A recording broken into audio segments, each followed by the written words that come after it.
Hello, let's continue with our discussion for Rule 3, no? Sa indispensable parties na tayo, no? Previously, natakil natin kung ano ang meaning ng real party in interest, ano ba ang representative as party, no? Sino ba ang representative as party? Paano bang magpa-file ng kaso ang isang representative and so on, no? So, sa indispensable parties na tayo. Ito po ang kalimitang tinatanong, no? Kadalasan tinatanong talaga sa Rule 3, itong indispensable parties na to. Kasi yung ating ibang mga examinees, hindi nila get or they cannot differentiate ang pagkakaiba ng indispensable party at saka ng necessary party, no? Which is understandable. Kasi madedetermine mo kung sino ang indispensable party at sino ang necessary party if you can correlate the rules of court sa civil law, no? Pag kaya mo i-correlate tong civil procedure sa civil law kasi doon mo malalaman sino ba ang indispensable party at saka sino ba ang hindi indispensable party. Kung necessary party lang siya or hindi siya indispensable, hindi rin siya necessary at all, no? Sige.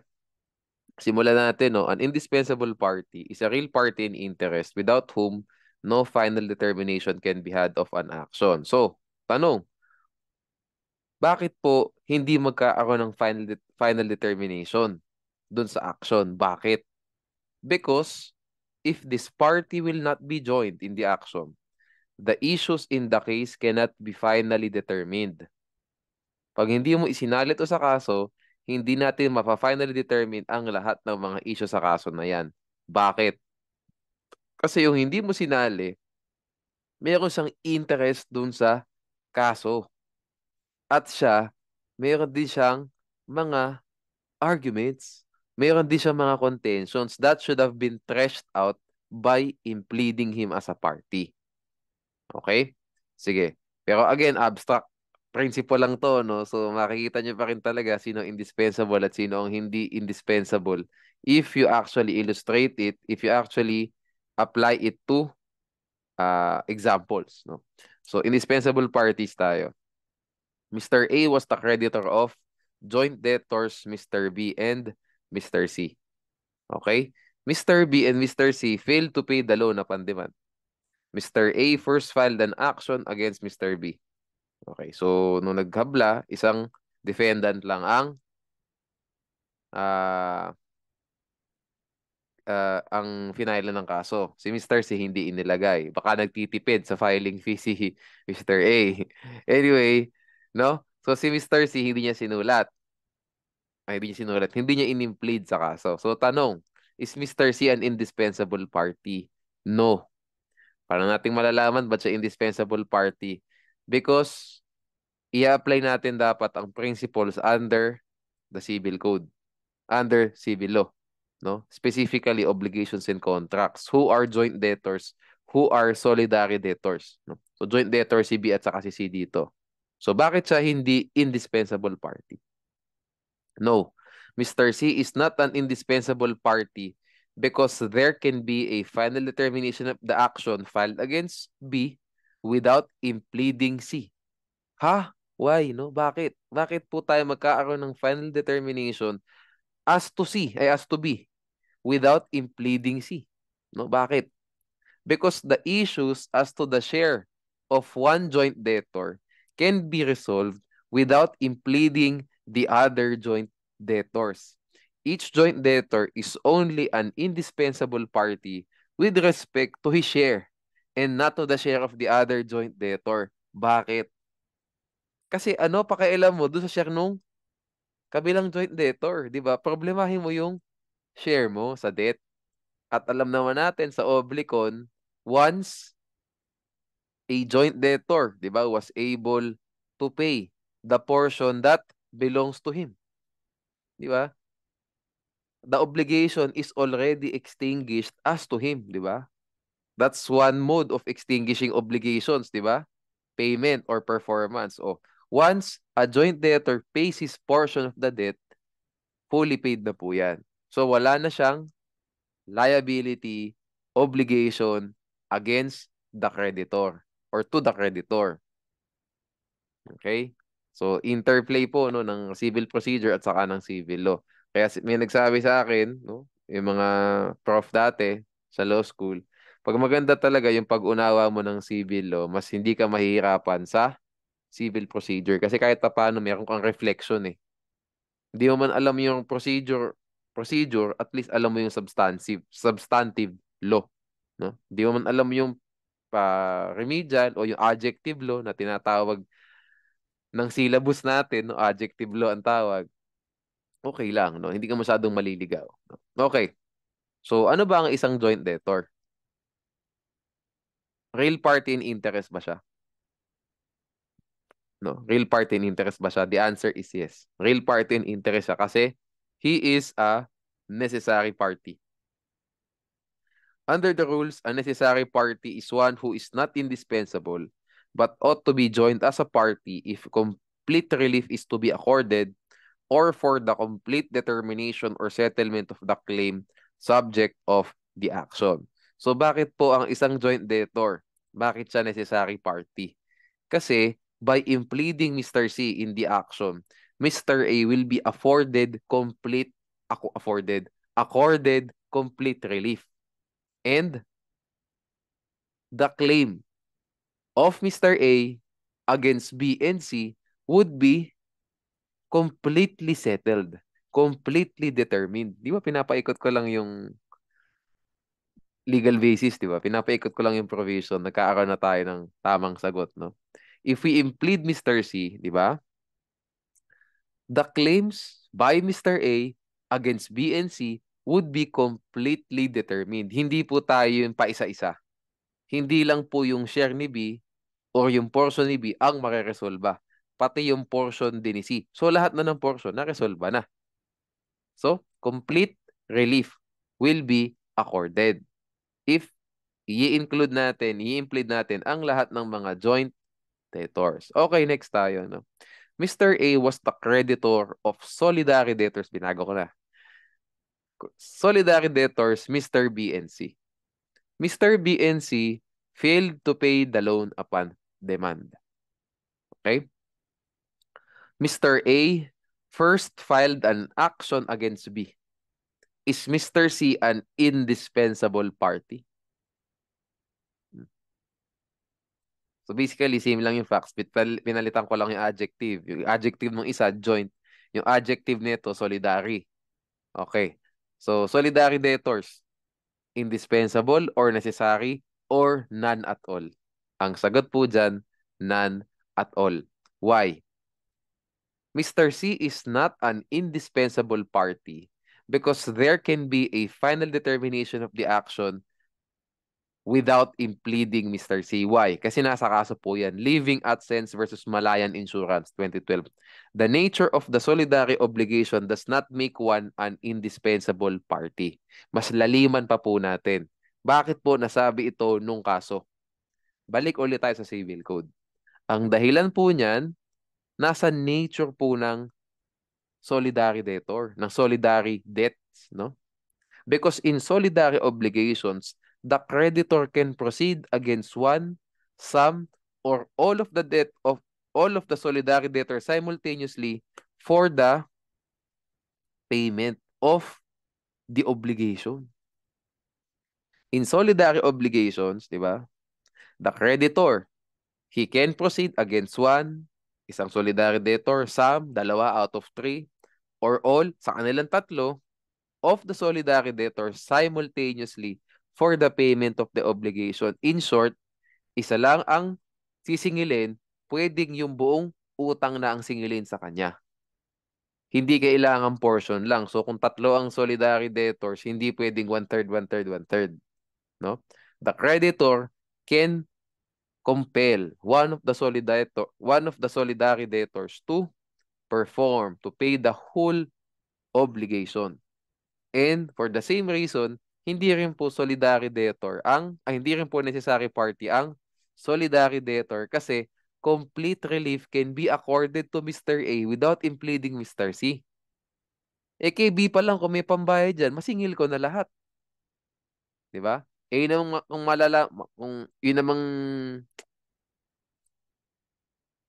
question as to whether B can pay obligation in full or not, hindi pa naman natin malalaman yan sa proceedings. Malalaman lang natin yan sa execution stage wala na pala siyang pera. Wala pala siyang enough property na mahahatak para ma-pay yung buong obligation. Doon lang nating malalaman. Pero nung filing pa lang po nung kaso, while the case is being tried, 'di ba? Ideally, and ano ba, ideally speaking, no? At saka based on the abstract principles under the law, pwede mong kunin talaga sa kanya lahat, 'di ba? That's why hindi siya indispensable party si C, hindi rin siya necessary party. Kasi madedetermine po natin yung debt, lahat ng issues regarding that debt without impleading him kasi nga solidary debtor sila. At sinabi na rin po sa kaso, no? Hindi dapat dito. Ay, okay yan. Sige. Hindi rin sa necessary party kasi nga complete relief can be accorded to Mr. A without impleading all of the solidary debtors because the creditor can proceed against one, some, or all of the solidary debtors simultaneously for the payment of the obligation. I hope we get the point. Okay, next tayo, no? So natakil na natin yung joint debtor at saka solidary debtor. Palitan naman natin, no? Ito kasi collection of sum of money to eh, 'di ba? Ibahin naman natin property naman, no? Mr. A filed an action for conveyance of real property against Mr. C. The real property was registered in the names of B and C as co-owners. Is he an indispensable party? Aba, malamang. Di na kailangan ng civil law for this one, di ba? Obviously. Because there cannot be a final determination of the action filed against Mr. B without impleading Mr. C. Why? Because he is a registered owner. Di ba? Mr. A cannot cancel the TCT that was in the name or that was registered in the names of B and C without impleading Mr. C. Because he has a right of ownership basically as a registered owner nitong property. Diba?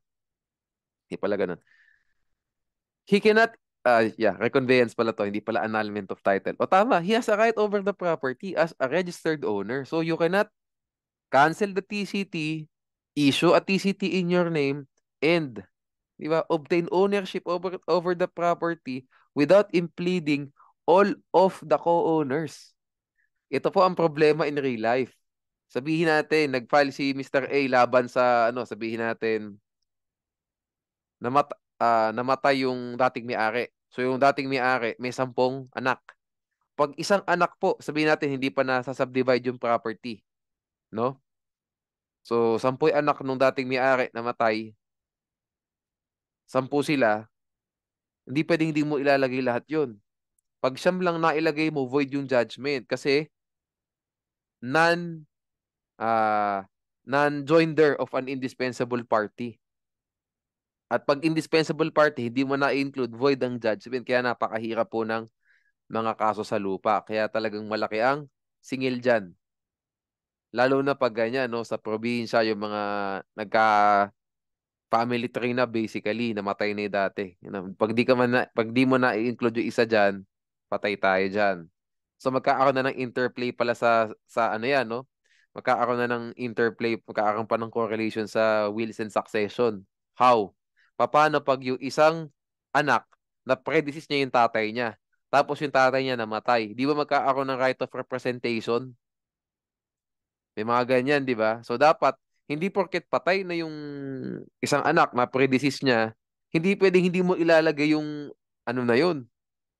Hindi mo pwedeng hindi ilalagay yung na-predeceased na yun, na anak. Ilalagay mo rin siya as represented by yung kanyang mga anak. Kaya ang haba-haba ng magiging title. Tandaan niyo yan, guys. Tandaan niyo yan. Pag co-owners, tapos reconveyance of property, ejectment suit, whatever. Publisyana, kung ano man yan, basta pag property yan, lahat ng co-owners dapat defendants. Ito yung madali pag registered as co-owners. Ang mahirap pag co-heirs. Tapos nakatitulo pa yung lupa doon sa namatay, doon sa matanda. O, hindi pwedeng hindi mo ilalagay yung mga ano. Mahirapan tayo dyan. Yung mga anak. No? Sana po malinaw, no? At kung na-predis man ulit, kung na-predis nung isang anak, yung kanyang tatay at yung kanyang tatay namatay ulit, hindi pwedeng tatanggalin mo yung anak na yun sa defendants. Dapat nakalagay pa rin yan as represented by his children. So, grandchildren na nung dating may-ari. Apo na niya. Kailangan ganun ang style. Mahaba yan. Pag plaintiff, ganun din. Mahaba. Minsan pa nga, pag may asawa na, nakalagay pa married to ganun. Mahaba talaga yung caption. No? You get the point. Next, so why is Mr. C an indispensable party? Because the true ownership of the property cannot be finally determined without giving Mr. C, a registered owner, an opportunity to present his side. I-flip naman natin ngayon, no? Mr. A filed an action for ejectment against Mr. C. The real property was registered in the names of A and B as co-owners. Is Mr. B an indispensable party? So sa una po nating example, sa previous example, defendants yung co-owners. Tapos reconveyance yung final na kaso. Sa pangalawa, plaintiffs ang co-owners. Sorry. Co-owner yung plaintiff, nalito na. Co-owner yung plaintiff. At ang final nilang kaso, forcible entry. Tanong, si B di niya nilagay eh. Di niya nalagay si B. So, ang tanong, is B an indispensable party? The answer is no. Because a final determination of the action can be had without impleading Mr. B. Bakit natin nasabi na pag defendant, indispensable party, pero pag plaintiff, pag defendant, it's indispensable party, pero pag plaintiff, hindi indispensable party. How does that happen? Or why is that the scenario? Again, civil code. Tandaan nyo. Article 487 of the Civil Code. Dami-dami na tayo naging examples, no? Indispensable party pala, no? Because any one of the co-owners may bring an action in ejectment. So, ang may direktiba po nito na hindi indispensable party yan, yung Civil Code na mismo. Any one of the co-owners may bring an action in ejectment. What does ejectment mean, no? Sabi sa law, sa ano to, no? Sa property. Hindi ko na nailagay yung kaso. Ejectment must be understood in its generic sense. Therefore, it includes publishana and reconveyance. By the way, nasabi ko pala kanina yung even if plaintiff. In practice lang yun. Siyempre, kung magpapile ka ng kaso, kung ikaw abogado ng plaintiff, ilalagay mo na lahat para wala nang problema. Mas maganda ng sobra kaysa kulang. Pero, speaking tayo ng legalist talaga, no, yung under the law talaga. Pag plaintiff, pag magpapa-reconveyance ka ng property, 10 ang co-heirs, no? Hindi mo kailangan ilagay lahat. Kung ikaw yung kliyente ng isang heir, hindi mo kailangan ilagay lahat ng kapatid mo pag plaintiff. Kasi nga, any one of the co-owners may bring an action in ejectment. That term, ejectment, must be understood in its generic sense. It includes action publicana and reconveyance. Kompletuhin natin. It includes action publicana and action for reconveyance. Ayan. Tandaan nyo guys, ha, pag defendant, ilalagay dapat lahat. Pag hindi nilagay, kabahan na kayo. Ando ng issue sa question. Okay, anyways, no? By the end of December, gagawa naman tayo of mga 40 to 50 bar questions ng remedial para makita nyo how I answer and how to spot the issues, no? Kung para magkaroon kayo ng reflection kung paano gagawin, no? Okay, necessary parties naman tayo. Sa necessary parties, natakil na natin, no? Dito ng konti sa joint debtors, no? So, what's the meaning of a necessary party? A necessary party is one who is not indispensable, obviously. Pero tandaan nyo, real party and interest pa din yan. But ought to be joined as a party. If complete relief is to be accorded, or for the complete determination or settlement of the claim subject of the action. Okay, so nabanggit na kanina yun, no? Joint debtor ang normal example nito. Next tayo. Effect of non-joinder of indispensable parties, no? So pag before judgment, tandaan nyo to. Misjoinder, non-joinder, not a ground to dismiss. Misjoinder, non-joinder, not a ground to dismiss. So what's gonna happen? Parties may be dropped, added by the order of the court on motion or on the court's own initiative at any stage of the action or on such terms as are just. Bakit po at any stage of the action? Kasi wala din naman bisa yung action na yun, yung proceedings na yun, pag di niya nailagay lahat ng indispensable party. Why? Because after judgment, any decision rendered by the court is null and void for want of jurisdiction if an indispensable party was not joined in the action. Okay? It is void not only as to the parties absent but also as to the parties present. Okay? So kahit na sumali ka, no, talagang ikaw yung isa sa mga na-join as defendant, na co-owner. And talagang tutok ka sa kaso, kung later on nagkaroon ka ng pagkakataon, no? Na meron palang indispensable party na hindi na isali. That's your way out. Di ba? Meron ka pang isang life ulit, no? Kung natalo man yung defendant, may isa ka pa uling chance kasi void yung judgment na yun. Okay? So, pwede ka pa uling mag-relitigate. Okay? So, if on appeal, the higher court found that indispensable parties have not been joined, there are two effects. All the actions of the lower court are null and void. Why? Kasi nga, kapag inilagay ko itong isang indispensable party na to, baka kasi magbago yung takbo ng kaso. Mag-iba ang ihip ng hangin. Kasi baka may mga kanya, meron siyang version niya eh. Meron siya ng sarili niyang mga arguments. Baka yun mas tama. Di ba? O baka yun ikapapanalo ng mga defendants as an example. Kaya void lahat yun. Okay? And the case would be remanded to the lower court for the inclusion of the indispensable parties and for further proceedings. Hindi naman po madidismiss ang kaso. Tandaan niyo na in case there is non-joinder of indispensable parties and nagkaroon na ng judgment, di ba? The judgment will be void but the case will not be dismissed.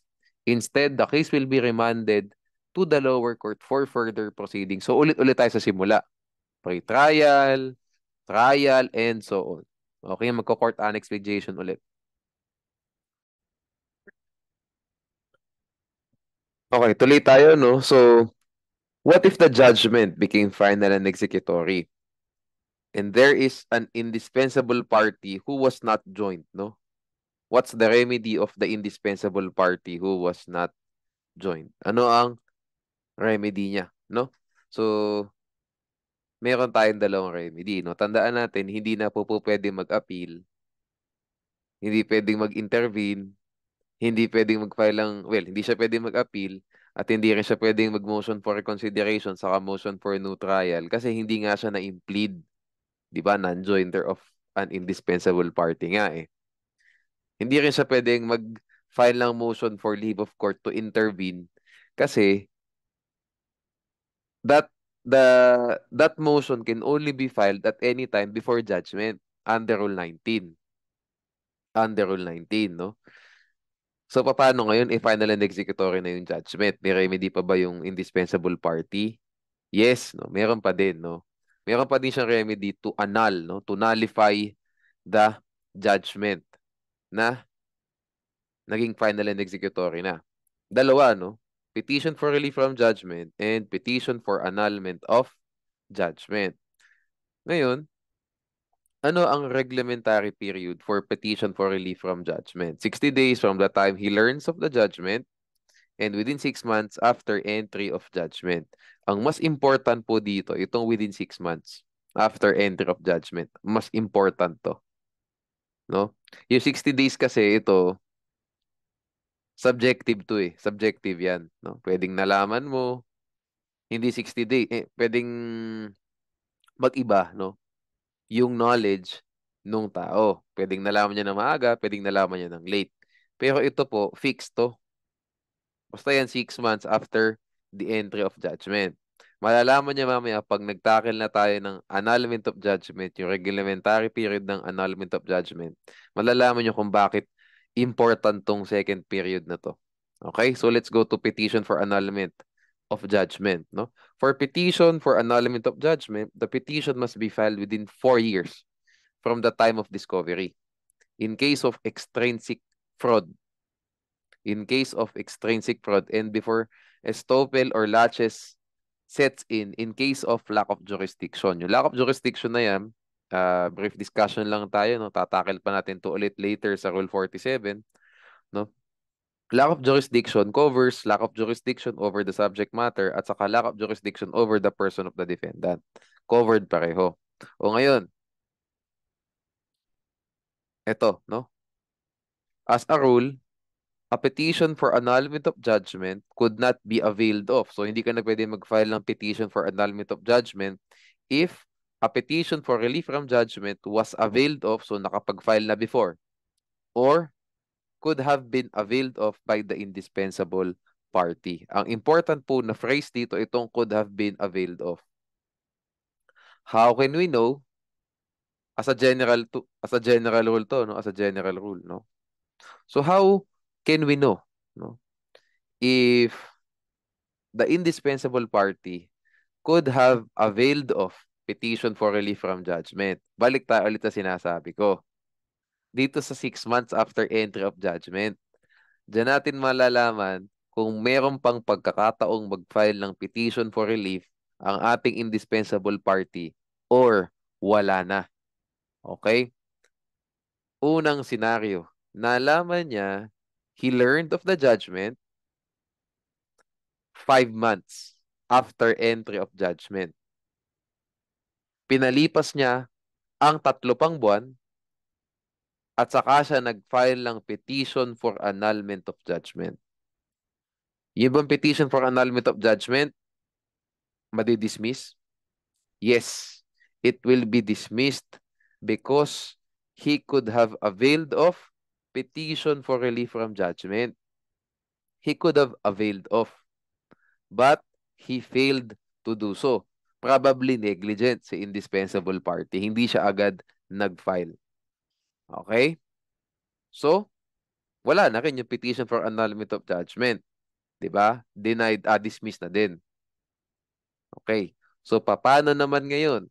If he learned of the judgment 7 months after the entry of judgment. So, nalaman niya 7 months, no? So, tapos na. Sabihin natin, nagkaroon ng entry of judgment sometime in January. Forgive my math. Sabihin natin, August na niya. Ayan, para mas sure. August niya nalaman yung judgment.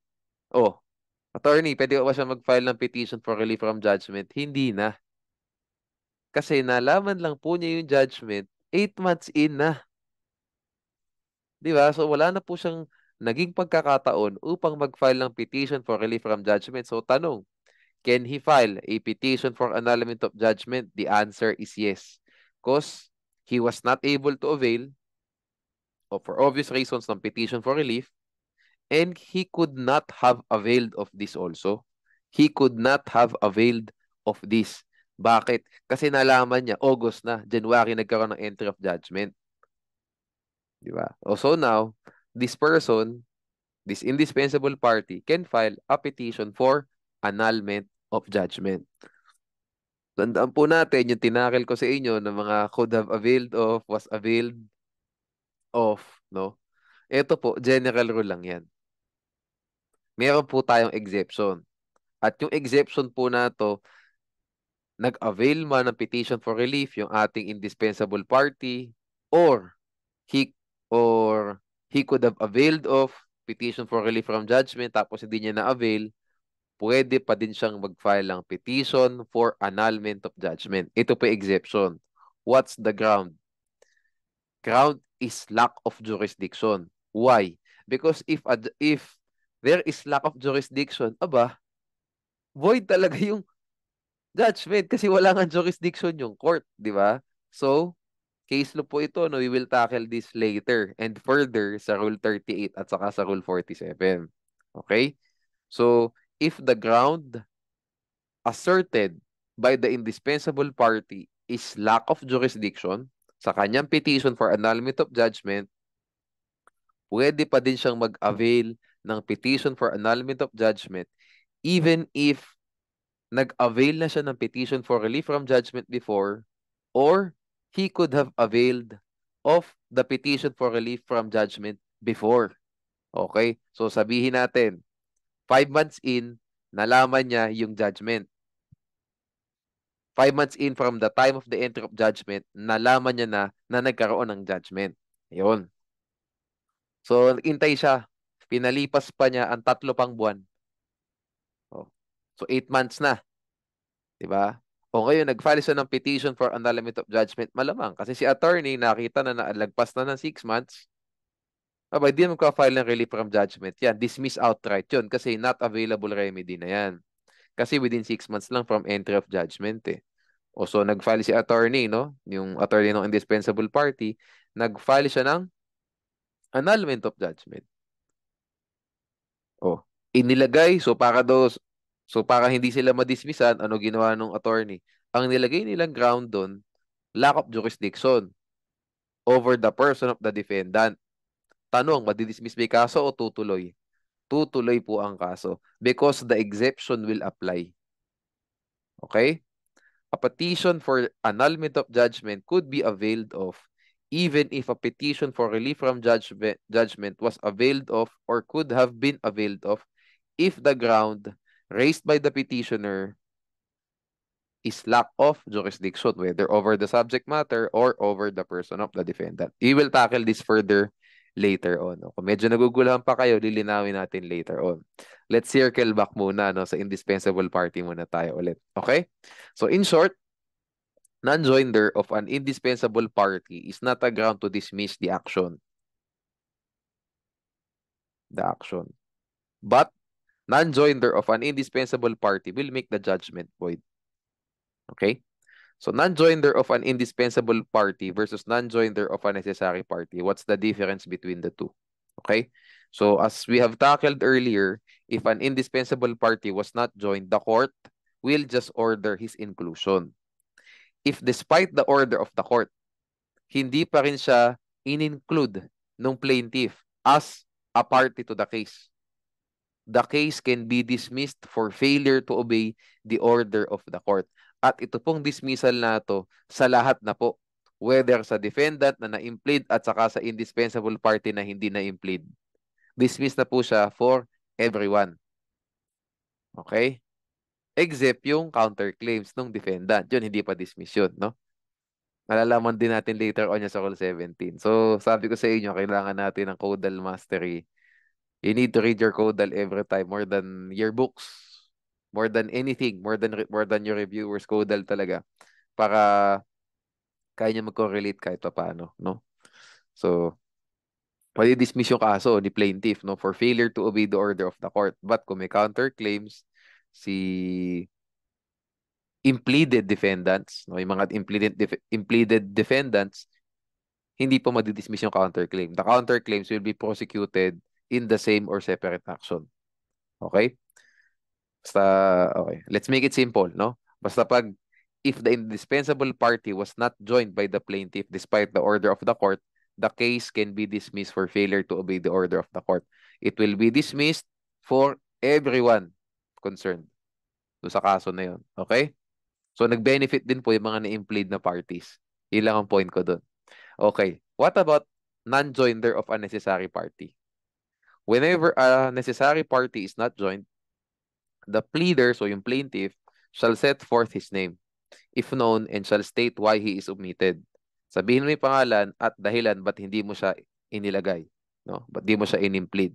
Should the court find the reason for the omission unmeritorious, ibig sabihin walang justifiable cause yung pagtanggal mo doon sa necessary party na yon, the court may order the inclusion of the omitted necessary party if jurisdiction over his person may be obtained. Ano po ibig sabihin nito? What's a possible reason na justifiable, na may merit, kaya hindi mo ilalagay yung necessary party sa action? Ang usual po na reason dyan, napakasimple. Hindi pa due and demandable yung debt with respect to this necessary party. So kung joint debtors yan, they are bound by, sabihin natin, different terms and conditions. Si debtor A, babayaran December 1. Si debtor B, babayaran niya dapat utang niya January 1. So ngayon ito, nag-file later on nung December 15, nag-file lang kaso si creditor laban sa kay A. Oh. O ngayon, ilalagay niya doon, isi-set forth niya din yung pangalan ng isa pang joint debtor, si B, and then ilalagay niya yung reason bakit hindi niya in-implead. Ang sasabihin niya ron, because hindi pa po due and demand, syempre in English, because the debt of B was still not due and demandable at the time of the filing of the complaint on December 15. Oh, that's a meritorious reason. So, hindi na po i-order, no, yung inclusion nitong si B. Kasi nga, hindi pa due and demandable yung kanyang debt. Kung i-implead mo yan ngayon, walang cause of action. Di ba? Lack of cause of action yun. Kasi, premature in nature yung, premature in nature, premature yung action. Di ba? Okay. Wala pa kasing in delay. O ngayon, paano pag unmeritorious yung reason? Sabihin natin, ayaw lang talaga niyang ilagay. Kasi nagtitipid siya sa filing fees. Kasi may extra bayad yan eh, di ba? Pag mas maraming parties to the case, mas malaki ang ibabayad sa filing fees. O yun lang ang dahilan niya. Sabihin natin, the court did not find this reason meritorious. So the court will order the inclusion of B, joint debtor B. Okay. So what if, despite the order of the court, the plaintiff still failed to implead B as a defendant in the case? What will happen? Tandaan niyo po kanina sa indispensable party, if ayaw i-implead despite the order of the court, ang resulta is pwedeng ma-dismiss ang kaso with prejudice under Rule 17 for failure to obey the order of the court. The case can be dismissed with prejudice. Paano naman pag ayaw talaga niyang i-implead yung necessary party despite the order of the court? Iba po ang effect. The failure to comply with the order for the inclusion of the necessary party shall be deemed a waiver of the claim against such party. However, the non-inclusion of a necessary party does not prevent the court from proceeding in the action, and the judgment rendered shall be without prejudice to the rights of such necessary party. Ano po ibig sabihin nito? Ang ibig sabihin po nito, pag ayaw mong ilagay yung necessary party despite the order of the court, waive na yung claim mo against that party who was not impleaded. Okay. However, the case will still proceed. The case will still proceed between the plaintiff and those parties who were impleaded. Okay? Tuloy pa din sa kanila, hindi pa madidismiss, pero yung claim against those who were not impleaded na necessary parties deemed waived. Tingnan niyo po yung pagkakaiba, no? So, kaya po napakahalaga, napaka-importante na alam nyo kung ano pagkakaiba ng indispensable party, necessary party, at saka nominal party. By the way, ang example ng nominal party is representatives, agents, nominal lang yan. Kasi hindi po sila real party in interest. Ang real party in interest yung beneficiary. The beneficiary can be an indispensable can be a necessary party. Okay? Let's move to the next topic. Class suits, no? Sa class suits po, merong 4 na requisites, no? So medyo mahaba yung isang paragraph na chunk na ganun yan eh, no? Tapos meron pang last sentence niyan talking about intervention. Yun dun po sa intervention, yung last sentence ng Section 12 Rule 3, let's just tackle that sa Rule 19, no? Doon na natin itatackle lahat. Ngayon po muna sa class suit, ang itatackle po muna natin yung 4 requisites of a class suit. First, and the most important requisite is the subject matter must be of common or general interest to many persons. The persons are so numerous that it is impracticable to join all as parties. The parties actually before the court are sufficiently numerous and representative as to fully protect the interests of all concerned. And lastly, the representatives sue or defend for the benefit of all. Kung mapapansin nyo po, ang essence po ng class suit is hindi po lahat ng mga injured parties mapupunta or mai-implead as plaintiffs. Okay? Hindi po lahat ng mga injured parties magiging plaintiffs. Some of them will be plaintiffs. Some lang. Kasi sufficiently numerous lang.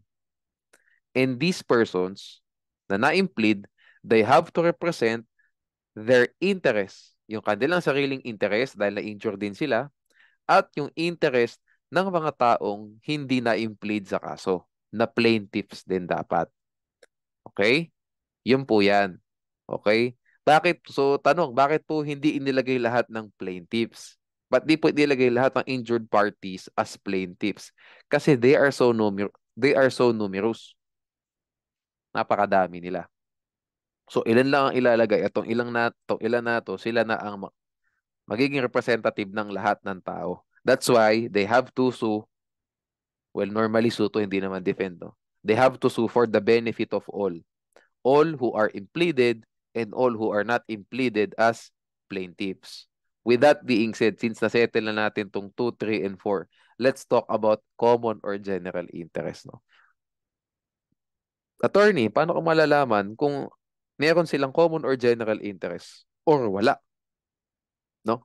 Ganito, pasimplihin natin, no? Common or general interest is the most important requisite for class suits. Often, suits are not considered class suits because each plaintiff has a separate and distinct injury or interest. So, paano nyo malalaman? Oo nga, tama, may separate and distinct injury or interest.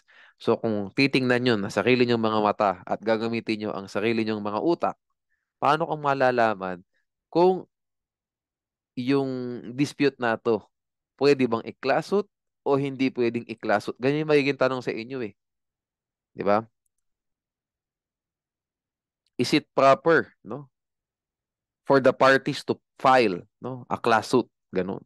Is it proper for the parties to file a class suit? Yes or no? Something like that. Explain. No? You ask yourself if all of those concerned, ibig ko sabihin dito, all of the injured parties can protect their interests in the same way or in a different way.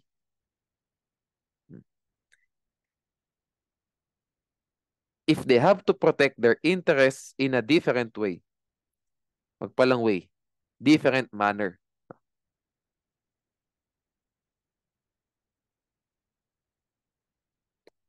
then the representatives cannot fully protect the rights of those who were not impleaded. If they have to protect their interests in a different manner, bakit different manner? Kasi they have distinct injuries, no? Then the representatives cannot fully protect the rights of those who were not impleaded. Thus, all of those concerned must be impleaded in the suit, no? Kung distinct po ang injuries nyo, dapat lahat kayo dyan kasali. Kasi iba-iba ang paraan upang mapatunayan nyo ang injury nyo. Okay? Sige. What then is the remedy? So they cannot file a class suit. Kasi nga, their interest is not common or general. Instead, no? Ano style? Siyempre, hindi naman pwedeng napakadaming kaso, di ba? Na ipatigi-tigisa, makaklag ang dockets. So ano gagawin dyan? O ano pwedeng gawin ng mga injured parties, no? Instead, they can file one action, no? And then, there will be joinder of causes of action and parties. Bakit po pwede to? Unang-una, they have different causes of action kasi iba-iba silang tao eh. However, their causes of action arose from the same transaction or series of transactions. So with that being said, they complied with the rules on permissive joinder of parties. Kahit na 1,000 silang, haha, 500 silang injured and all of their injuries are distinct. But that injury or those injuries pala, those injuries arose from the same incident. Example, iisang aksidente lang yan. Iisang shipwreck lang yan. Since iisang shipwreck lang yan, they can definitely file a joinder. They can definitely file an action where there is joinder of causes of action and parties. And dahil nag-joinder nga po, all of them, kahit madami sila, all of them must be impleaded. Kaya kung minsan makikita nyo pa nagbabasa kayo ng kaso nung nasa law school pa, merong caption, no, yung case title, 2 pages. Kasi inilagay lahat ng pangalan ng mga injured parties. No, may mga ganong pagkakataon, no? Okay. So, bigyan ko kayo ng examples, no, of existence. of common or general interest. Dalawa, no? Yung isa po, environmental case, no? Ito yung citizen suit na tinatawag. The cancellation of timber license to protect the environment for all Filipino citizens, including generations yet unborn. O ngayon, bakit po pwede ang class suit dyan? Kasi they have to defend, ay di pala, they have to protect their interest the same way, the same manner. Kung paano po protektahan ni Juan de la Cruz yung kanyang right to environment, right to a balance and healthful ecology, right to environment, right to a balance and healthful ecology. Ganun din po niya po protektahan yung right to a balance and healthful ecology nung mga generations yet unborn pa. See? Ganun po ang pagkakaintindi dapat dito. Kung paano, di ba representative siya? Representative siya, siya rin na-injure. So, yung sarili niya, na-represent niya, na-represent pa niya ibang mga tao. Kung paano niya po protektahan yung right niya o yung interest niya, ganun din, paano niya po protektahan yung right ng iba na hindi naisali. Sino yung iba na yun? Yung mga hindi pa buhay, generations yet unborn. Pwede po ang class suit. Next, the residents of the subdivision who were deprived of the use of La Paz Road by Phil Estate Land. Same way po. Lahat sila, sabihin natin, may isang subdivision. Kung paano po protektahan ni Juan de la Cruz na residente sa subdivision na yon, yung rights niya, ganun din po yung paraan, paano niya po protektahan yung ibang mga tao na nire-represent niya na hindi kasali sa suit. Why? Kasi isa lang naman ang gamit sa road. Lahat yung dadaanan nyo. E di kung paano patutunayan yung interest mo doon, which is para makadaan ka doon, ganun din yung paraan para mapatunayan mo yung right naman ng kabila. Kasi yun din naman yung pinaglalaban nila para makadaan sila doon. See? That's how it works. How you protect your interest should be the same way as how you will protect the interests of the others. Okay? So, you ask yourself pag nasa exam ka na, can the parties or can the representatives, no? Or can all of those concerned protect their interests in the same manner or in a different manner? Okay? Okay, next. Mas by the way po pala no, based sa mga kaso, mas marami pong kaso na hindi pwede ang class suit kumpara sa mga kaso na pwede ang class suit. Tandaan niyo 'yan. Mas maraming hindi pwede ang class suit kasi mahigpit yung requirement natin dyan sa common or general interest. Okay. Heirs of victims of a plane crash or a shipwreck. O, di sabihin natin, shipwreck, 1,000 tao. Sumakay sa ship, bumagsak ang ship, patay lahat. Nag-file ng class suit yung mga naiwang mahal sa buhay. O, laban dun sa shipping company. Tama bang nag-class suit sila? No, hindi tama nag-class suit sila. Why? Kasi nga, uulitin natin, yung paraan upang mapatunayan mo, sabihin natin, namatay lahat. Sabihin natin dyan, mayroong mas maraming pera, mas maraming kinikita, mayroong hindi ganun kalaki kinikita. Yung iba may kargon dala, yung iba walang kargon dala. Di ba? May bagahin dala, iba wala. So, the way, pag nag-classroom ka ngayon, not all will be impleaded, di ba? Meron lang mga representatives. O, tanong natin ulit. Yung ibang mga representatives, sabihin natin yung mga heirs itong ni Juan de la Cruz. Kaya ba nilang patunayan o kaya ba nilang protektahan yung interest nila as heirs? The same way na kaya nilang protektahan, di pala, yung way of protecting their interests as heirs of Juan de la Cruz, would it be the same as the way to protect the interests of those who were not impleaded? The heirs of those who were not impleaded, magkaiba. Kasi magkakaiba yung estado ng mga namatay. Kaya hindi sila pwedeng i-class-suit. Ganun po kasimple. O sa plane crash, may first class, may business class, may economy. Obviously, di ba? Sabihin natin, o yung isang representative dyan, economy class. Can he protect or can the heirs of this person in the economy class protect the interest of those na namatay sa business class at saka sa first class? I'm sorry, pero hindi. Iba. Even yung reputation pa lang nung tao, yung loss of earning capacity, magkakaiba na eh. Di ba? That's why hindi pwedeng magkaroon ng class suit. because they have to protect their interests as heirs of those who were deceased or those who died differently. Di ba? They have yung ibig sabihin ng they have separate injuries. Let's make it deeper. Let's make it more precise.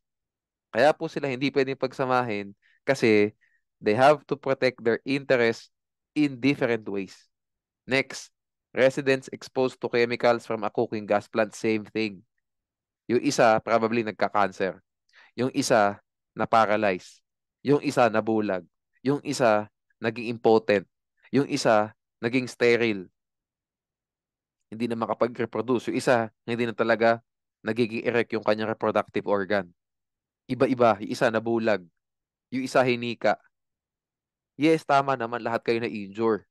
But, can we protect our interest the same way? No. Kasi iba-iba yung injuries nyo. Yung isa baka cancer stage 1, yung isa baka cancer stage 4. It's different, 'di ba?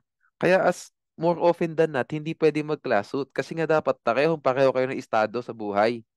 Like tingnan nyo to. Pareho lahat ng estado niyan. Sorry, hindi naman sa estado. Pareho lahat ng pinaglalaban nilang interest, yung pala point ko. Pareho lahat ng interest nila. At yun yung makadaan doon sa lupa nila. Makadaan doon sa road. Yun lang kasimple. Kahit saan pa nakatira doon yung sa subdivision, sa corner lot, sa hindi corner lot, di ba? 100 square meters, 200 square meters, 500 square meters, pare-pareho lang. Gusto lang namin makadaan dyan sa daanan, sa road. Tapos ang usapan, same thing po sa environmental case.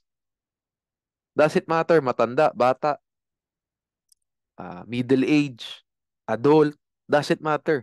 Lahat po kami gusto lang namin ipaglaban yung right namin to a balanced and healthful ecology under Article 2 of the Constitution.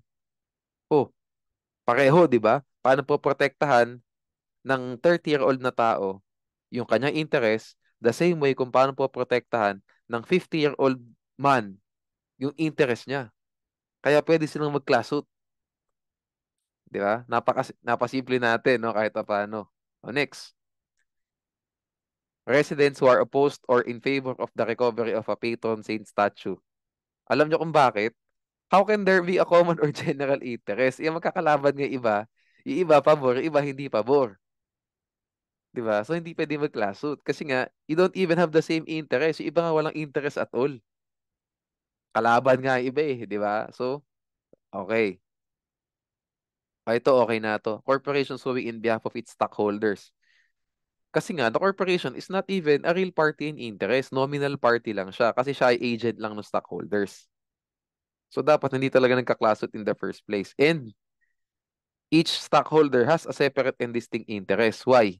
Kasi nire-recover po na property, hindi naman sa corporation eh. Yung nire-recover na property ng mga stockholders, each of them. Oh, iba-iba yan eh. Di ba? Iba-ibang lupa yan. Iba-iba rin naman ang right nyo doon sa lupa. So, hindi ka pwede mag-class suit. Next, ito pagsasamahin natin tong dalawa na to, no? Kasi libel to eh. Newsweek versus IAC 1986. Yung isa, Association of Sugar Planters filed a claim for damages because a libelous article ruined their personal reputation. So, libel lang ang basis niyan, libel. No? Next example, an action for libel directed at a group of persons. Ano an action for libel? A libelous article. A libelous article. Yun. Ba't ba double E yung double L? Dahil libelous, ganyan. Okay. So, pareho, no? Parehong libelous article, yung isa naman directed sa Association of Sugar Planters, isa naman directed sa group of persons. Attorney, ayan, sabi, lahat kayong mga sugar planters kayo, mga gahaman kayo, kanya. Lahat kayo, mga sakim, mga swapang, sabing ganun ng libelous article, no? Hindi naman totoo yun, no? So, paano pag sinabing ganun? Pwede mo mag-file ng class suit yung lahat ng mga sugar planters sa Philippines, kung gaano man sila kadami. Hindi. Why? Kasi sa loob po ng asosasyon ng sugar planters at sa loob po ng isang group of persons, magkakaiba po ang estado ulit dyan. So you need to use logic. Siyempre, sa loob ng association sa loob ng isang asosasyon, may presidente, May secretary, may treasurer, may member, di ba? May corporate secretary, lahat, no? Iba-iba po ang estado sa loob. So kung paano po poprotektahan ng isang miyembro lang ang kanyang interest, iba po ang paraan para maprotektahan ng presidente yung kanyang interest. They have their separate reputations. Ayan, no? Each of the plaintiffs has a separate and distinct reputation in the community. Yung iba mataas, yung iba katamtaman lang, iba not so much. So, pag nagkaroon ng libelous article, iba po ang tama sa sa lahat ng mga 'yan. Mas masakit sa iba, mas hindi ganoon kasakit sa iba. Mas masakit kung ikaw ang head ng asosasyon na 'yon, 'di ba? That's why hindi pwedeng magkaroon ng lawsuit. Because separate and distinct na naman po yung injury. We cannot protect our interests the same way. We have to protect it in different ways. That's why hindi ka pwedeng mag-class suit. Okay? Next question, no? Correlation lang po tayo ng corporation law at saka ng civil procedure. Is a derivative suit a class suit? So, ano ba ang derivative suit? Sige nga, maalala nyo. Ano ba yung mga requisites niyan? Una, the suit must be in the name of the corporation. Diba? And the stockholders are merely representatives or merely filed, di pala representatives. The stockholders merely filed the action for and on behalf of the corporation. The corporation is the real party in interest. Di ba? Or in short nga, the action must be in the name of the corporation. Yun lang yun. Ano pa yung next? Not a harassment suit. Next. Sige nga. The person who filed the action must be a stockholder at the time of the occurrence, di ba, of the transaction. There must be no intra-corporate, there must be no intra-corporate remedies available. Di ba? Ano pa? There must be no appraisal right available. Hindi pala no, ano. The intra-corporate remedies must be exhausted pala. O ayan, naka-anim na tayo. The action must be in the name of the corporation. The person who filed the action must be a stockholder at the time of the transaction. No appraisal right available. All of the intra-corporate remedies were exhausted. Not a harassment suit. No? So, ayan, no? So with that being said, with these requisites being said, can we say that a derivative suit is a class suit? The answer is no. Why? Yung unang requisite. Kasi nga, the action is in the name of the corporation. Hindi naman po siya in the name of the stockholders eh. Ay, sige, tapos tingnan natin, no? Ayan. A derivative suit must be differentiated from individual and representative or class suits. Why? Ito na tayo. But where the acts complained of constitute a wrong to the corporation itself, the cause of action belongs to the corporation and not to the individual, stockholder, or member. Although in most every case of wrong to the corporation, each stockholder is necessarily affected because the value of his interests would be impaired, this fact of itself is not sufficient to give him an individual cause of action. Basic, no? Since the corporation is a person distinct and separate from him and can and should itself sue the wrongdoer. Okay. Otherwise, not only would the theory of separate entity be violated, but there would be multiplicity of suits as well as a violation of the priority rights of creditors. Hayaan na natin yun. No? Ang corporation law na yan. Furthermore, there is difficulty, ito na, of determining the amount of damages that should be paid to each individual stockholder. Ayun. So, you get the point, no? Thus, an individual stockholder is permitted to institute a derivative suit on behalf of the corporation. wherein he holds stock in order to protect or vindicate corporate rights, hindi individual rights, di ba?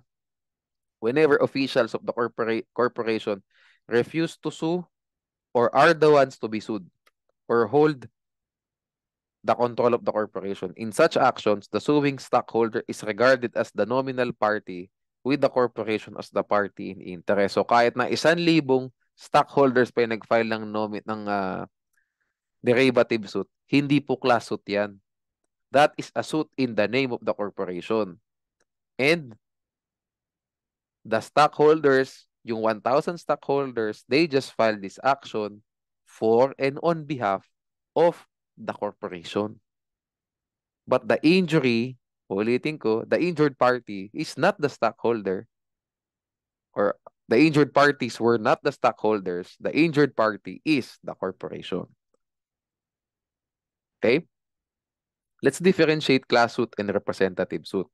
Ang class suit po kasi, you have your own interest and you also represent other people who were not impleaded in the suit.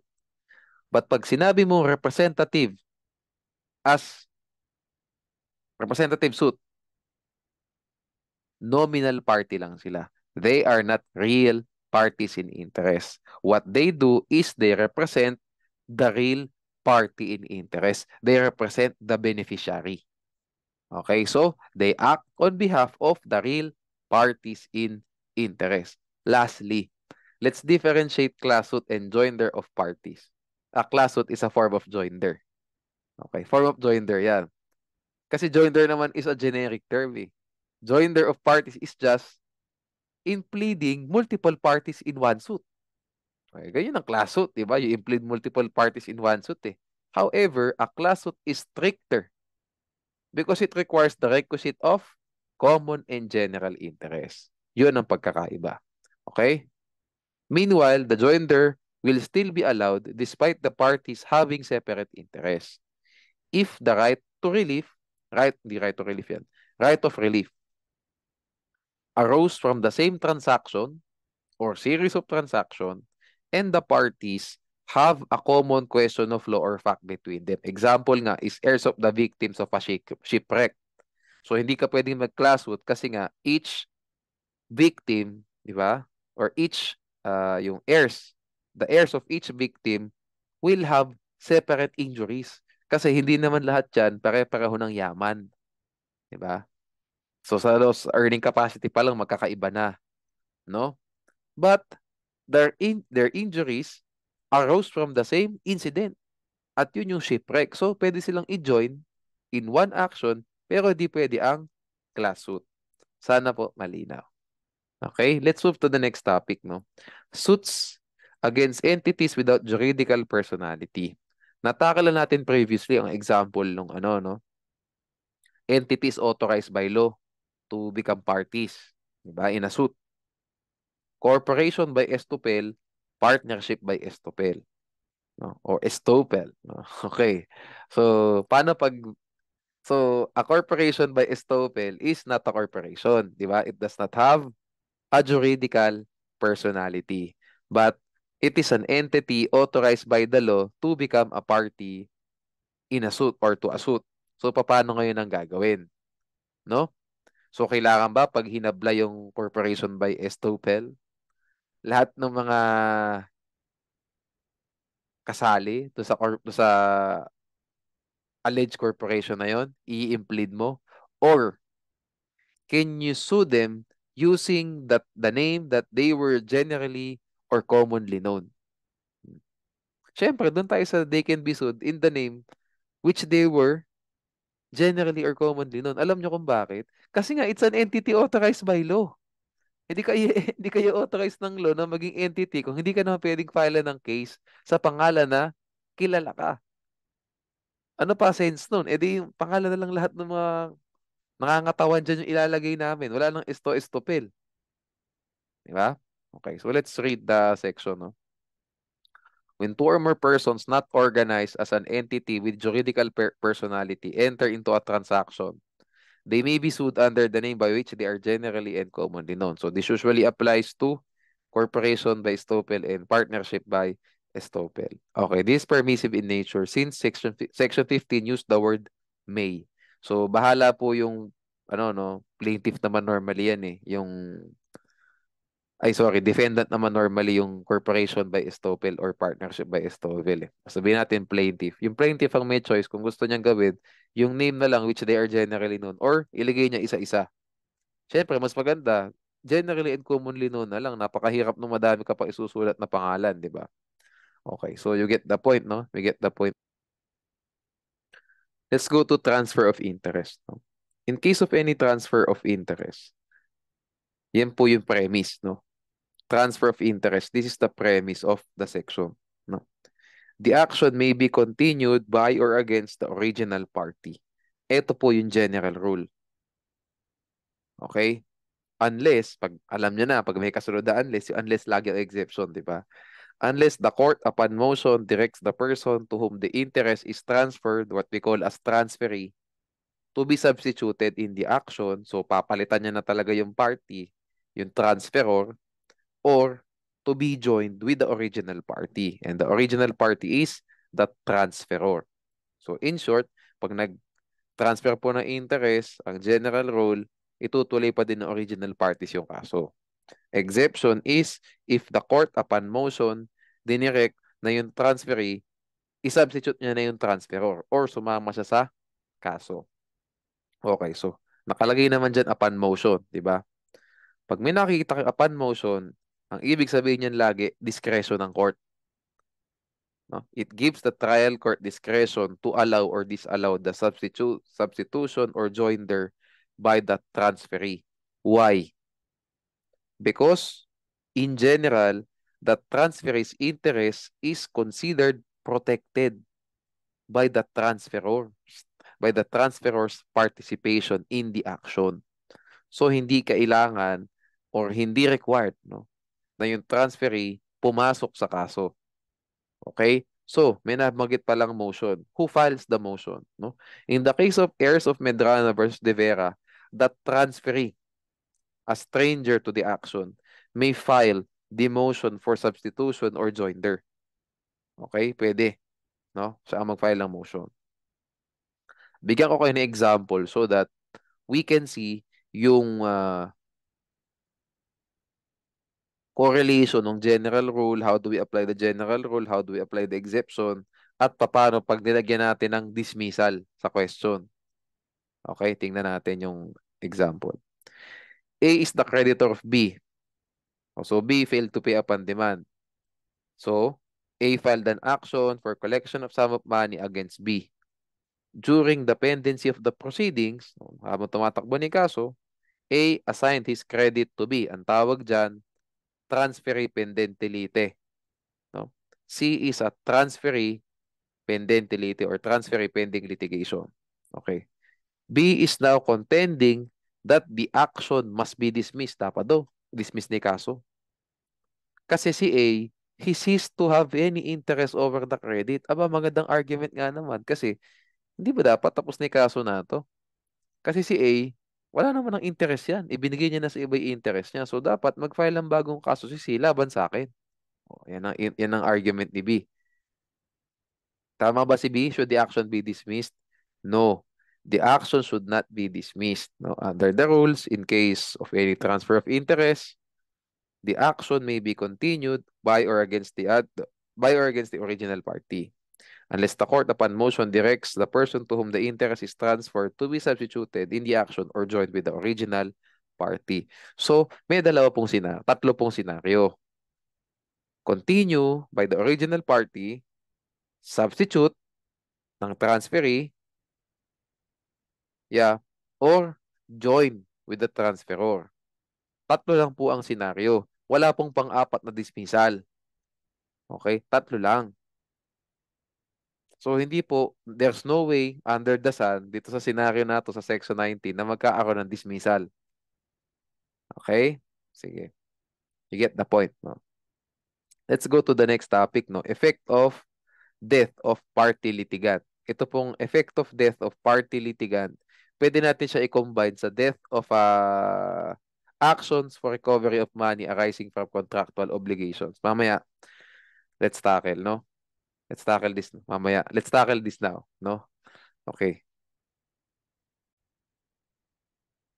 Okay, no? So, if a party litigant dies, whether plaintiff or defendant, no?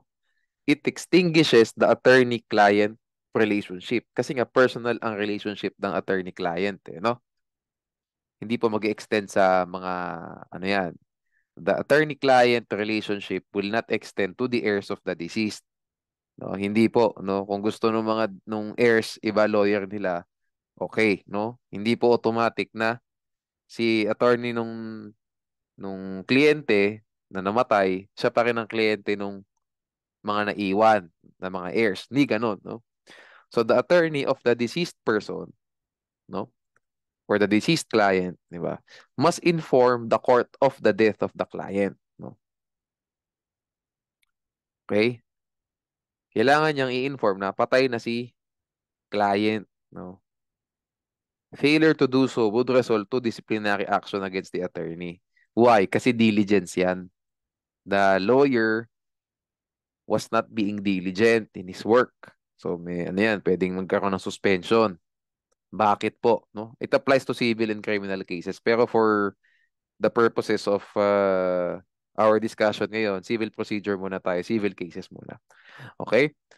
Bakit po madidisciplinary ang lawyer pag di niya sinabi, assuming na alam niya, no?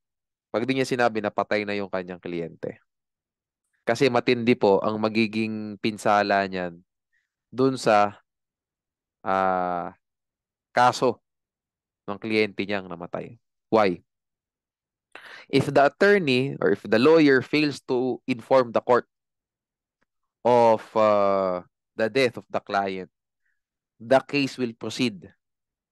Tandaan nyo, the case will proceed because the courts cannot be expected to assume the death of the party without the counsel's manifestation. Yun, no? You inform the court by filing a manifestation. Okay? Hindi naman motion yan, no? Manifestation na ipa-file. Okay? Maiksi lang yan, baka 2 pages, mga ganun, no? Okay. Baka i-attach mo doon yung death certificate para may patunay talagang patay na. No? So tandaan nyo ha, if the attorney failed to inform the court of the death of his client, the courts will proceed with the hearings.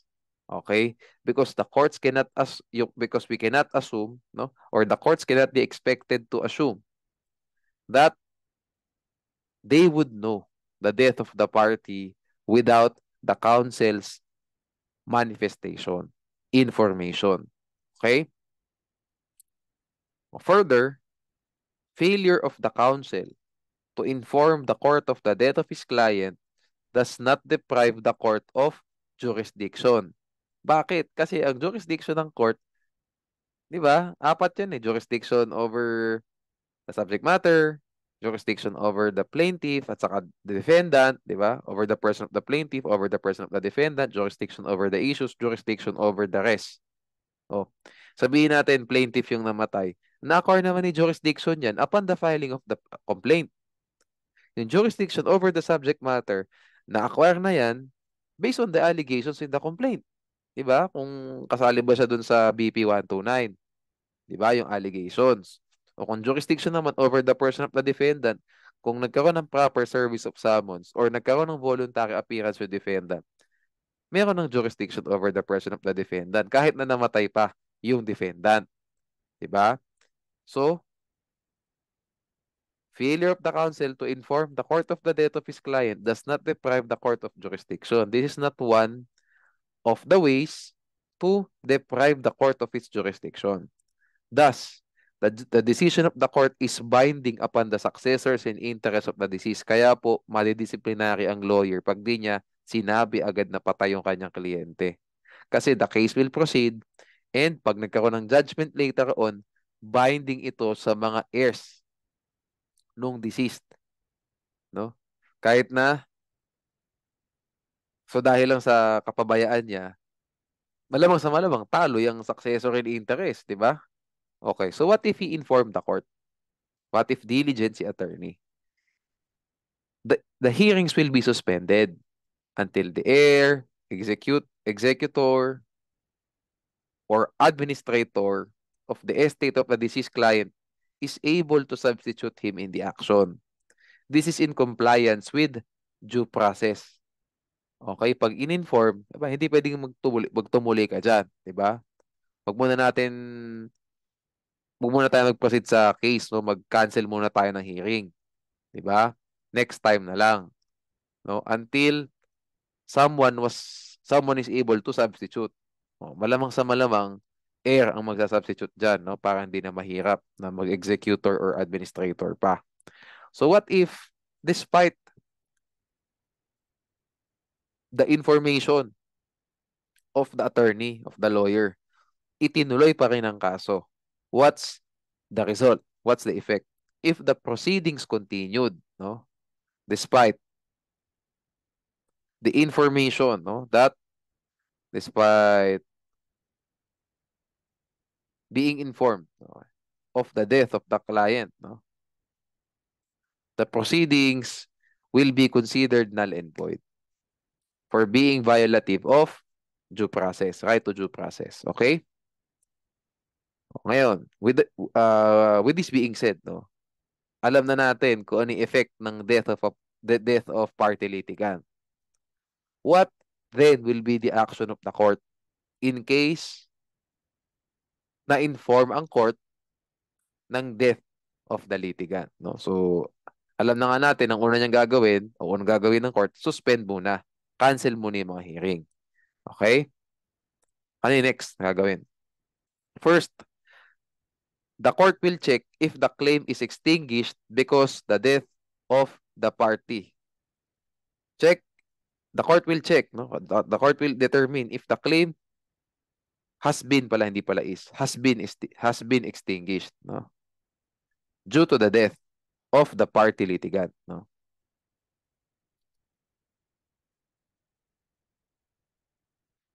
No? Kasi baka personal in nature yung claim, no? Baka hindi siya transmissible right, no?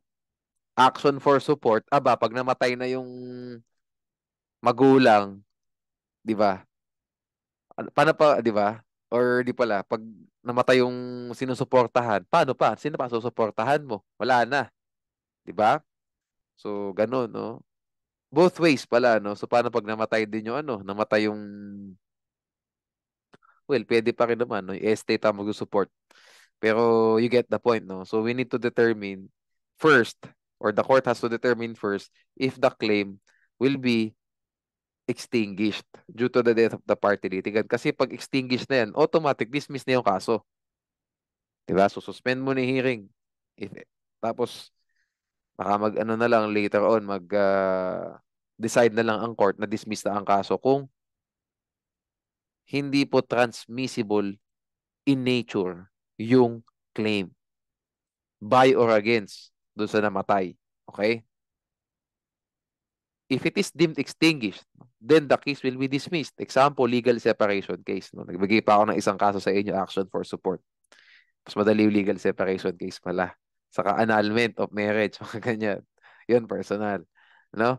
If it is not extinguished, then the following will occur. Or the following will take place. Pangit pala occur. Mas maganda yung take place. The court shall order the legal representatives of the deceased named by the counsel to appear and be substituted within 30 days from notice. No? So, pwedeng naglagay yung counsel ng pangalan ng mga representatives nung deceased. So, mag-order po yung court na itong mga representatives na to na pinangalanan ng counsel to substitute. So, sila na yung magiging plaintiff or defendant doon sa kaso. Okay? The heirs of the deceased may be allowed to be substituted without requiring the appointment of an executor or administrator. What does this mean? So, paano pag yung abogado ang inilagay na mga pangalan o ibinigay na mga pangalan doon sa manifestation niya sa court, ang binigay niya ng mga pangalan ng mga mahal sa buhay. Hindi naman alam ng counsel kung sino ba executor or administrator doon or kung meron ba executor or administrator at all. Heirs lang ang nilagay. Or paano kung wala talaga executor or administrator kasi madalang naman nagkaaroon ng executor or administrator eh. Hindi naman lahat gumagawa ng last will and testament. Hindi naman lahat, alam mo yun, naka-ready sa mga ganyang bagay. So, ang ginawa ng abogado, nilagay nila yung mga pamilya, immediate family members. Oh, can the immediate family members substitute? Wala pang executor saka administrator. Yes. Yes, what's the basis? Civil Code, Article 777 of the Civil Code. The rights of the succession are transmitted from the moment of the death of the decedent. So, ibig sabihin, once namatay po yung party litigant, automatic, transmitted na po yung right niya doon sa mga heirs niya. That's the basis kung bakit ang heirs of the deceased pwede pong mag-substitute kahit na walang executor kasi they already have the right to the whatever claim that may be. Diba? Na nakamatayan ng party litigant. Formal substitution is not necessary. Okay? Sige. Now, what if the counsel was not able to name any substitute or representative? Or yung ipinangalan, nag-fail to appear. So, in short, walang inilagay na pangalan or ayaw nung ipinangalan. Okay? What will happen? The court may order the opposing party, yung opposing party. No, kasi counsel na, he did what he had to do. Inilagay niya na yung mga pangalan ng dapat at wait. But yung counsel, hindi na talaga pwedeng mag-act. Kasi he cannot act kasi there's no more to represent, di ba? Patay na nga yung party litigant. So, no more attorney-client relationship. So, tapos na po ang basically with respect sa kaso na to, tapos na yung kailangan gawin nung counsel sa court. At ang kailangan lang naman niyang gawin, para din na rin niya magulo yung kaso kasi baka pag maghimasok pa siya dyan, magkagulo-gulo pa. Ang kailangan lang niyang gawin, sabihin sa court na patay na yung kanyang kliyente, ilagay yung pangalan ng mga pwede pumalit dun sa kliyente. Yun lang. Hindi na siya pwedeng siya mismo ang maghahanap, magpro-procure ng appointment ng guardian, ng executor or administrator kasi baka magulo pa niya yung kaso. Hindi na nga siya lawyer at all dyan eh. Di ba? So ngayon, sino po ang i-order ng court to obtain, to procure, di ba? An administrator or executor for the deceased. Yung kalabang partido. Kasi yun, may abogado pa. Kasi yung buhay pa. O di siya acting. Di ba? Common sense lang po minsan eh. Di ba? Yung Section 60 na yan, I get it. No? Nung unang binasa ko yan, nung first time ko, no? Nung third year law ko, talagang mahirap. Ano ba yung sinasabi dito? Yun ang iniisip ko dati. Hanggang fourth year, no? Pero naayos na natin ng bar review. Ganun lang talaga ang civil procedure. Kaya po tayo nahihirapan because ang program po kasi sa isip natin, talaga ang law dapat ganun kalalim lagi ang hugot. Hindi. Minsan makikita mo common sense lang, how you will make sense of things. O yun ang dahilan. At yun pala, isa kong tip sa inyo. Para kahit pa paano, hindi nyo makalimutan yung mga binabasa nyo. Alamin nyo lagi, ano ba ang dahilan, ba't ganun? Bakit ganun ang sinabi ng rules? Ano ba ang wisdom? No? Yun ang wisdom, common sense. Di ba? Yung abogado, nung namatay, hindi pwedeng yun ang maghahalughog ng executor dyan. Kasi wala na ngang attorney-client relationship. Sino may attorney-client relationship? Yung kalaban. Sila buhay eh. O, di sila maghanap. O, ganun lang kasimple yun. Di ba? Within a specified time. So, ang court ang magbibigay ng oras sa opposing party to procure the appointment of an executor or administrator of the estate of the deceased. Which is, gusto din naman gawin ng opposing party. Probably, para matapos na yung kaso. Di ba? Depende rin, no? Paano kung defendant siya, yung opposing party, aba gusto niya matulog yung kaso. Pero that's besides the point, no? Okay. So, tandaan nyo, no? Sabihin natin, sabihin natin, yung counsel, nung namatay. O, in-inform ni court, o, patay na po yung kliyente ko. Sabi niya ganun. Ito po ang mga pwedeng pumalit sa kanya. Nakalagay dyan, sa manifestation. Nilagay niya, isang pangalan.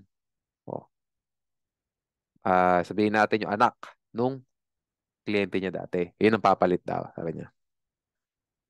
Tanong, kailangan ba yung court mag-issue pa ng summons to be served doon sa tao? So, ang tanong ko dyan ay kailangan ba nating i-follow ang Rule 14? So, kailangan ba ng personal service, substituted service of summons, may mga ganun pa ba? Under Rule 14? No, yung mga 3 attempts on 2 separate dates, kailangan pa bang gawin yun dun sa namatay? At paano pag hindi na-serve ng ganun? Ng 3 attempts on 2 separate dates? Paano mangyayari? Lack of jurisdiction over the person of the heir? Pwede ba? Ganun ba yun? Pag defendant man siya? No, no. So, in this section, no, section 16, there is no need for summons to be served to the heirs or for the complaint to be amended. Doon muna tayo sa service of summons. There is no need for summons to be served to the heirs who will substitute. Okay? Okay?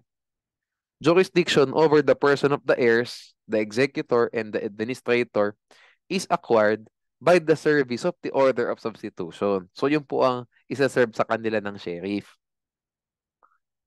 Okay? Ang isa-serve po sa kanila, hindi po service of summons. Under Rule 14, no, we do not apply Rule 14. No?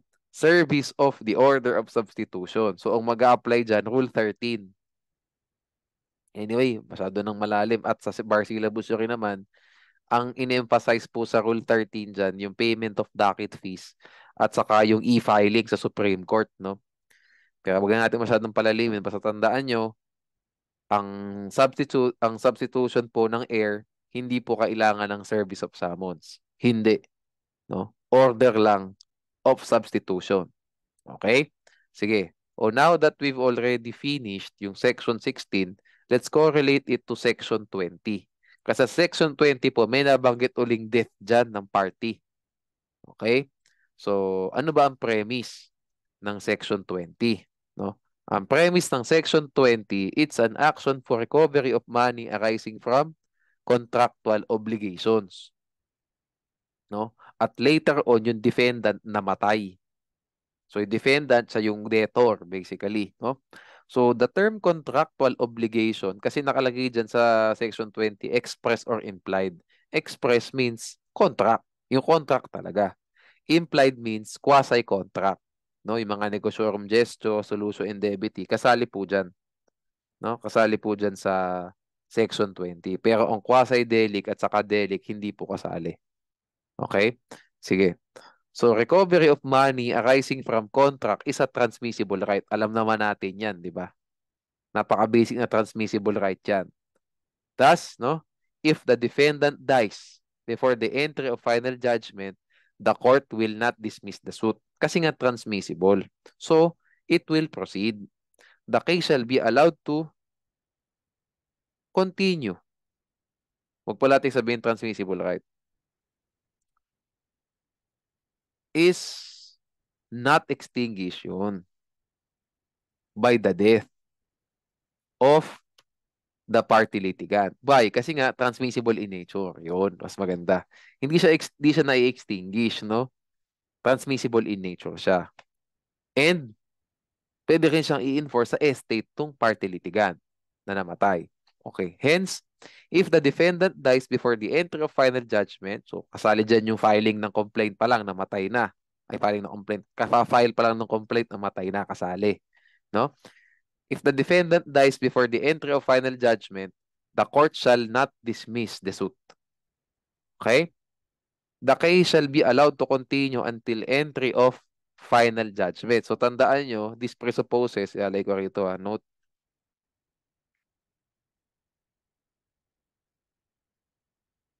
this presupposes that the complaint for the recovery of money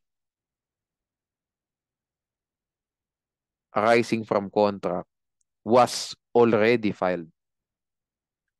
If it was not filed, no, at the time of the death of the party litigant, Section 20 will not apply. Okay? Okay, tandaan nyo So, this presupposes po, no, yung Section 20, it presupposes that the action was already filed and then the party litigant dies, the defendant dies. No? And if na-file na po yung action for recovery of money arising from contract and the defendant dies before the entry of final judgment, ayan, the case or the court shall not dismiss the suit, no? The case shall be allowed to continue until entry of final judgment. Okay. On the other hand, if the defendant dies after the entry of final judgment, the case would obviously not be dismissed since the case has been disposed of. Okay? Actually, di na kailangan yan. Pero nilagay ko na lang dyan para makita niyo yung before and after. Okay? Sige. How then can we correlate section 16 and section 20? Okay, let's correlate, no? So, simulan muna natin. For action for recovery of money arising from contractual obligations, the court will not dismiss the action. Bakit? Kasi nga, not extinguish yung claim. Diba? It survives the death of the defendant. No? Ang senaryo po dito sa Section 20, defendant yung namatay. Okay. Instead, the action will be allowed to continue until entry of final judgment. Okay. Dito na po papasok ang Section 16 para ma-correlate nyo. O di ba namatay na nga yung defendant? However, before the action will be allowed to continue, alam nyo naman, di ba nag-survive na nga yung claim. Alam nyo na yung relationship ng lawyer ng defendant at saka ng defendant na namatay, extinguish na. The attorney-client privilege between the attorney of the defendant and the defendant who died is already terminated. O ano ngayon ang gagawin ng lawyer ng defendant? You inform the court. Fact of the death of the defendant and the names of the persons or the person who will substitute the party litigant in the action. O, pag hindi naglagay ng pangalan, hindi naman sumunod sa order, diba? The opposing party, the plaintiff in this case, may be ordered by the court to procure the appointment of an executor or administrator who will represent the interests of the deceased, the estate of the deceased. Okay? That's how it works. Diba? So, basically, ang basis, ang foundation nung kaso, Section 20 muna pag i-correlate natin. O de, sige, nag-file ng action for recovery of money arising from contract, yung plaintiff. Nung tumatakbo yung kaso, namatay yung defendant. Sabi ng Section 20, hindi po ma-extinguish ang kaso. Tuloy ang kaso until magkaroon ng entry of judgment. Pero bago po tumuloy yan, hindi naman pwedeng maghihiring tayo, patay yung lawyer patay na yung defendant. Walang lawyer kasi nga extinguish na yung attorney-client relationship. Oh, so ano ngayon ang gagawin ng attorney nung namatay? Inform niya. Yun. Patay na po ang kliyente ko. Ito po ang pwedeng pumalit. O pumalit na yung dapat pumalit. Pumalit na yung pumalit. Okay. Pumalit na sila. O. At saka tayo tutuloy ulit. Once the steps in Section 16 were complied with, then the action will now be allowed to continue. And then hanggang sa mag-entry of final judgment na. Okay. O attorney, bakit sinabi ng Section 20, it will continue until entry of final judgment? Eh, paano? After entry of final judgment, ano po ang mangyayari? What will happen? Okay. If the plaintiff prevails in the action, nanalo siya, no? The trial court cannot issue an order of execution. Hindi po pwede. So, order of execution po, this is under Rule 39. Hindi po pwede. Why? Malalaman niyo po later on, meron lang pong, pag defendant ang namatay, meron lang pong dalawang senaryo kung kailan pwedeng mag-order of execution ang trial court. Dalawa lang under Rule 39. Pag wala po dun sa Rule 39, iba po ang susundin nating rule. No?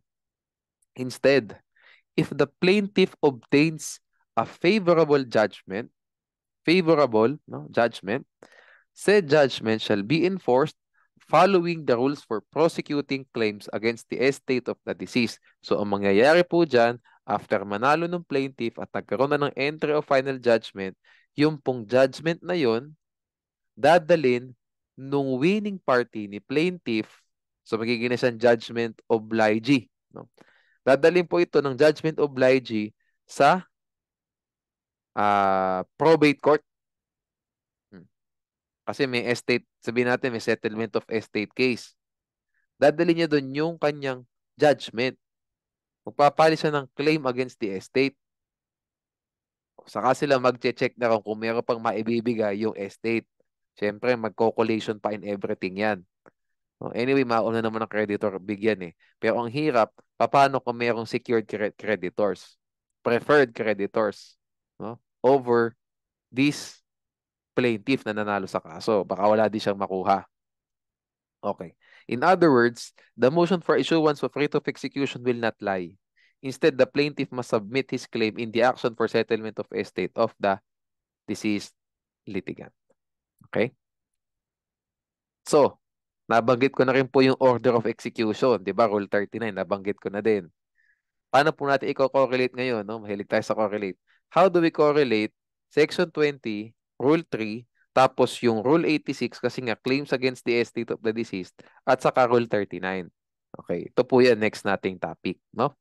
So, tandaan nyo ha, Rule 39, this section, Section 7, Rule 39, it applies to special circumstances. It is best if we do not mix Section 7, Rule 39 with Section 20, Rule 3, and Section 1, Rule 86. What I mean by this is, wag natin masyadong i-heavy yung pag-relate sa kanila. Basta tandaan nyo, ang Rule 39, may mga pagkakataon lang kung kailan ito gagana. Kung hindi gagana yung mga pagkakataon na to, we go to Section 20, Rule 3, at saka Section 1, Rule 86. No? Or, no, let's rephrase this one. No? If the circumstances yan, are not available or the people are not available. If the circumstances are not the factual circumstance of the question, we go to Section 20, Rule 3 and Section 1, Rule 86. Okay?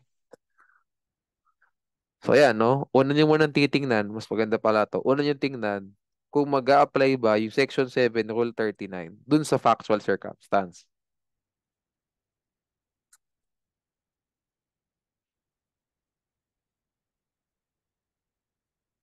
If hindi po nag-a-apply yan, we go to Section 20, Rule 3 at saka Section 1, Rule 86. No? So, bago tayo pumunta sa Section 1, Rule 86 at saka sa, well, Section 20, bumalik tayo, Rule 3. Tingnan natin, ano ba yung Section 7, Rule 39? Ito po yan. In case of the death of a party, no, execution may issue or be enforced in the following manner. Hayaan po muna natin itong judgment obliging na matay. Kasi hindi naman po yun yung related sa Section 20 Rule 3 eh. Sa Section 20 Rule 3, ang namatay yung defendant. So focus po tayo sa number 2 at saka sa number 3. Oh, ano po yung mga special circumstances na to na una nating titingnan kung mag-a-apply ba siya, kung applicable ba to sa factual circumstance ng bar question nyo, no?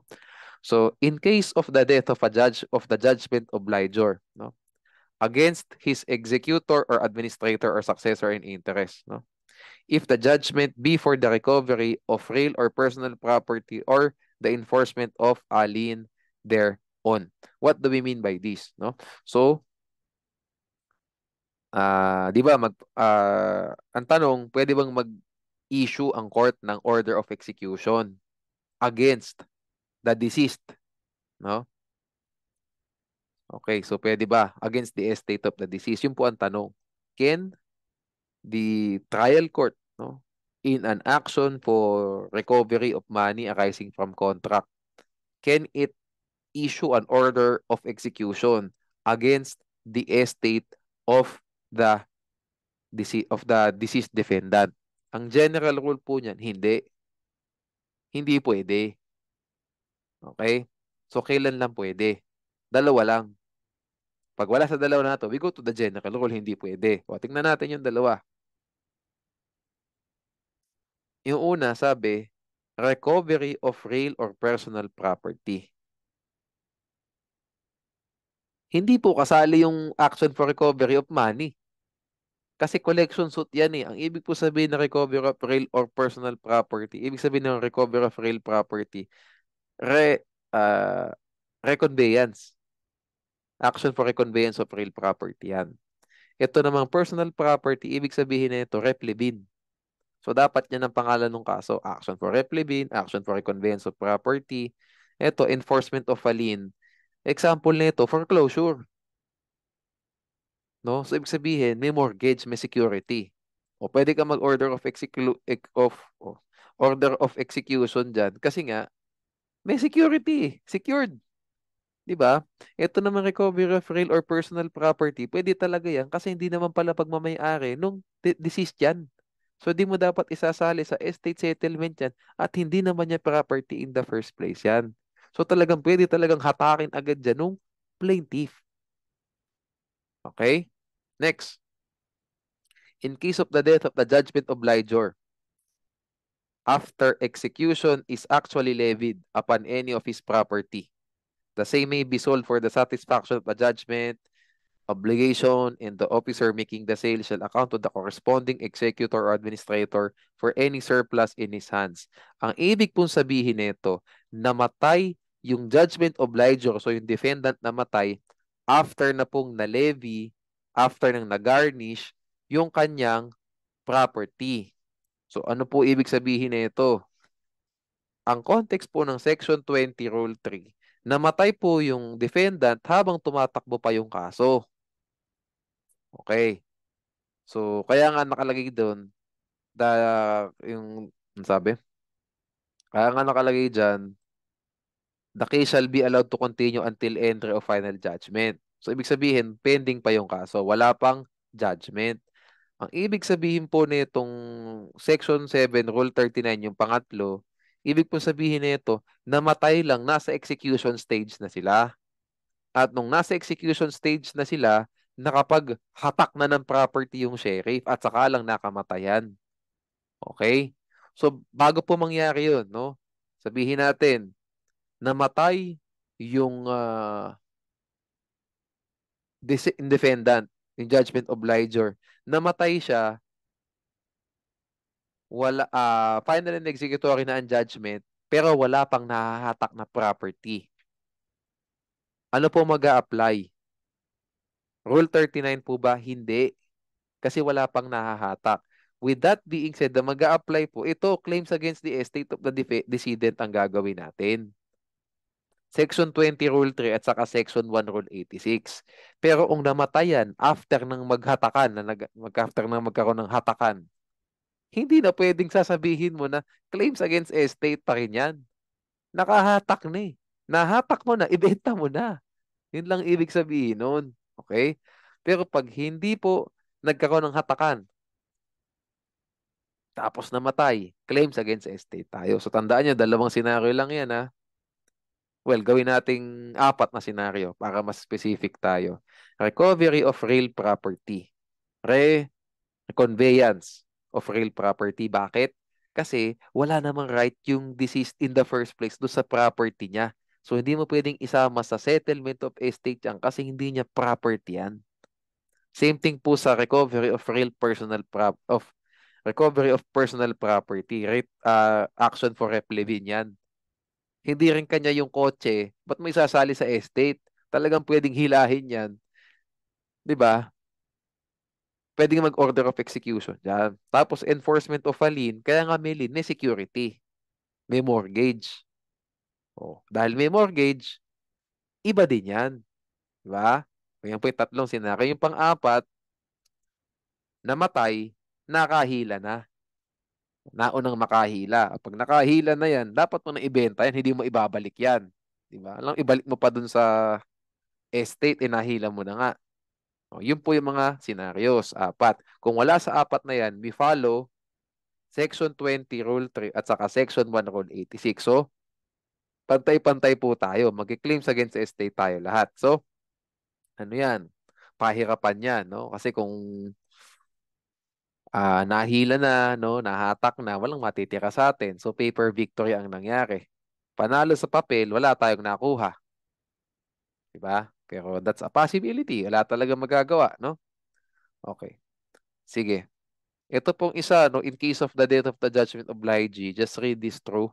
Just read this through na lang, no? Pero hindi kasi siya related na sa section 20, rule 3. Kasi nga, well, obligor ang namatay, no? Okay. Sige. Let's move to rule 6, kinds of pleadings, no? For the next video. Okay? See you there.